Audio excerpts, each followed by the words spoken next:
அனைவருக்கும் வணக்கம். நான் செம்பகம் பற்றி பேச வந்துள்ளேன்.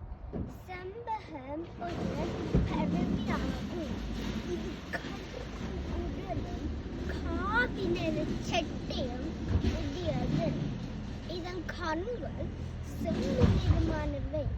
செம்பகம் மரங்களில் தாவி நெருந்தும் இறை தரும். இதன் பட்டுகள் சிறு மரங்களின் கீழ் வாழும்.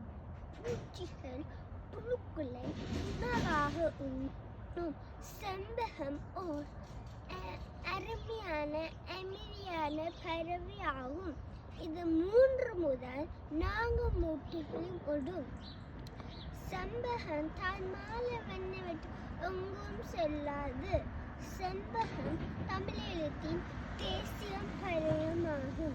நன்றி, வணக்கம்.